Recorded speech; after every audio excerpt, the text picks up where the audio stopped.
नमस्कार दोस्तों, खोज की शुरुआत में आपका स्वागत है। हमारा टॉपिक चल रहा था जीते जी मरना, और आज का ये लास्ट वीडियो है जीते जी मरना के ऊपर। इसके बाद हम दूसरा टॉपिक शुरू करेंगे, सत्संग के सत्संग होता क्या है। तो इसमें कबीर साहब इसी विचार का क्या सुंदर ढंग से वर्णन करते हैं कि परमार्थ का ऊंचा वृक्ष है जिसका फल गगन में है, कोई बिरला पक्षी ही उसको खाता है। इस फल को केवल वही खा सकता है जो जीते जी मरकर वहां जाए।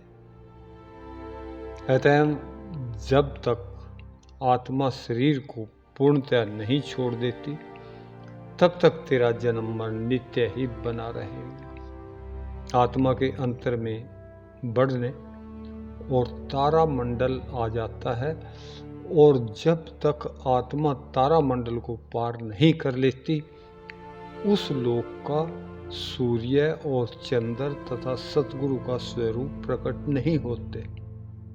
ऐ दोस्त, जब तक यह शरीर का पर्दा नहीं हटता, वह स्वरूप नहीं आता। इसलिए तू इस सच्ची मौत को अपना ले और शरीर का पर्दा हटा दे। ऐ रजा को चाहने वाले इंसान, मुर्शिद तुझे यह मौत इसलिए देना चाहता है कि वह तुझे जिंदा देखे, और जब तक तू जमीन पर जिंदा रहे, तू शरीर को इच्छा अनुसार छोड़ सके और तेरी रूह आसमानों पर सफर कर सके। ऊपर रूहानी मंडल या अर्श तेरी रूह के रहने की जगह है। अगर इंसान यह मौत मर जाए तो उसकी आत्मा को फिर आना जाना नहीं पड़ता। मौलवी रूम साहब फरमाते हैं कि ए रूह, तेरे रहने की जगह अर्शों पर है, तू वहां की रहने वाली है, पर यहाँ मिट्टी के अंदर कैद पड़ी है। जिस मनुष्य की आत्मा साधारण मृत्यु के आने से पहले ऊपर के मंडलों में गमन कर चुकी हो, केवल वह मनुष्य ही इस जीते जी मरण को समझ सकेगा। नहीं तो यह बुद्धि द्वारा समझ में आने वाली बात नहीं। परमार्थ में पहली शर्त जीते जी मरने की, और ऐसी शारीरिक मृत्यु के बाद आत्मा का जिंदा होना। बहुत सारी दुनिया इस सच्ची राह से गुमराह है, क्योंकि वह जीते जी मरने से डरती।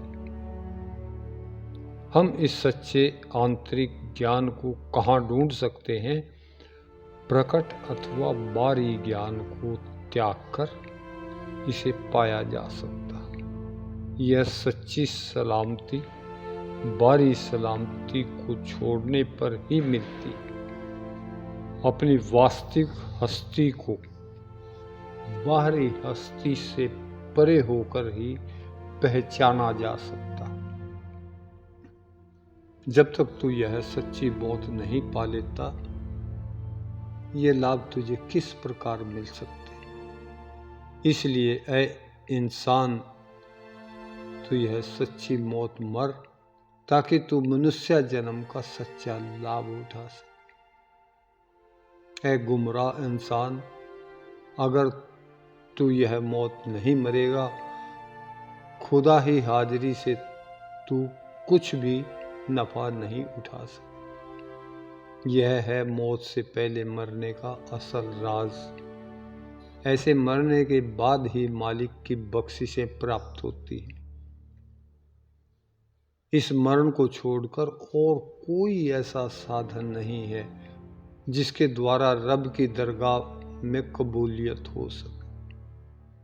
पर यह बात याद रखनी चाहिए कि हजारों पुरुषार्थों से बढ़कर गुरु की मेहर भरी नज़र की बख्शिश है जो यह काम बना देती, और रूह को 9 द्वारों से निकालकर अपने आप खींचकर आंखों के पीछे 10वीं गली में ले जाती।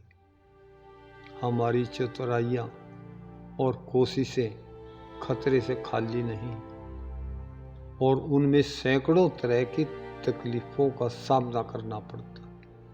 वह बख्शिश इस प्रकार जीते जी मरने पर मिल सकती है।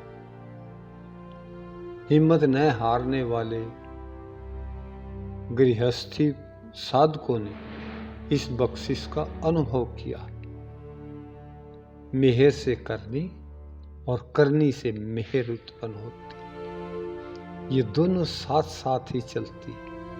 पर ऐसा मरना गुरु की मेहर के बगैर प्राप्त नहीं हो सकता। बिना मेहर के यह गति कदापि प्राप्त नहीं हो सकती।